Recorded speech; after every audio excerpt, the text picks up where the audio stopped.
America மற்றும் Iran இடையிலான பேச்சுவார்த்தை தொடர்பான திட்டங்கள் இன்னும் உறுதியாக இல்லை என ஒயிட் ஹவுஸ் தெரிவித்திருக்கின்றது. இத்தகவலில் வெளியாகும் ஊகங்கள் இறுதி முடிவாக கருத வேண்டாம் என்றும் எச்சரிக்கப்பட்டிருக்கின்றது.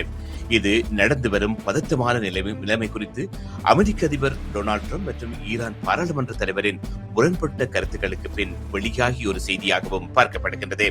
முன்னதாக ஈரானின் மின் நிலையங்கள் மீது திட்டமிடப்பட்டிருந்த தாக்குதல்களை தாம் ஒத்திவைத்ததாகவும் டெஹ்ரானுடன் பயனுள்ள பேச்சுவார்த்தைகள் நடந்ததாகவும் டொனால்டு டிரம்ப் தெரிவித்திருந்தார். ஆனால் இந்த கூற்றை ஈரான் பொய்யான தகவல் என்று தற்பொழுது மறுத்திருக்கிறது.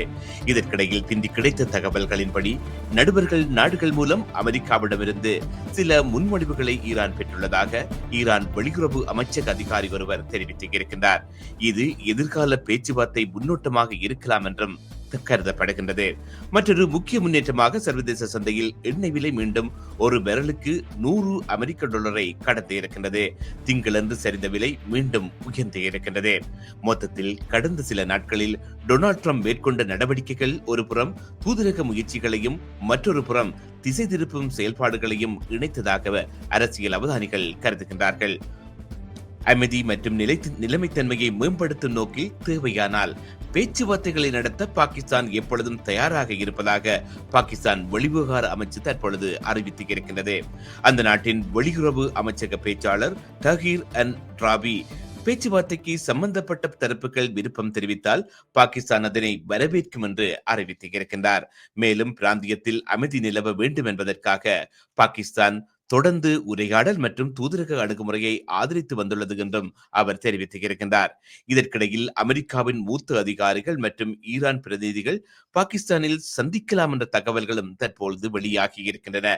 ஆனால் இது குறித்து எந்தவிதமான பேச்சுவார்த்தையும் நடந்ததாக தகவல் வெளிப்படுத்தப்படவில்லை.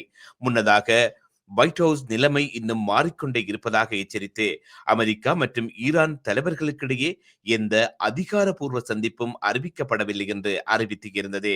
இந்த நிலையில் பாகிஸ்தான் அதிகாரிகள் மற்றும் அமெரிக்க உயரதிகாரிகளிடையே எந்த தொடர்பும் நடைபெற்றதாக பொதுவெளியில் இதுவரை தகவல் வெளியாகவில்லை என்பதும் குறிப்பிடத்தக்கது. சிஎம்ஆர் யூடியூப் சேனலில் இணைந்திருக்கும் நேர்கள் அனைவருக்கும் எமது நன்றி. காமெண்ட்ஸ் பகுதியில் உங்கள் கருத்துக்களை தெரிவிக்க தவறாதீர்கள்.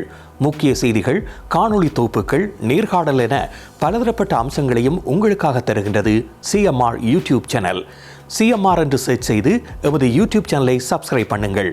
உங்கள் உற்றார் உறவினர் நண்பர்களோடும் இந்த காணொளி தொகுப்புகளை பகிர்ந்து கொள்ளுங்கள். அருகில் இருக்கின்ற முக்கிய காணொளி தொகுப்புகளையும் தவறவிடாமல் பாருங்கள்.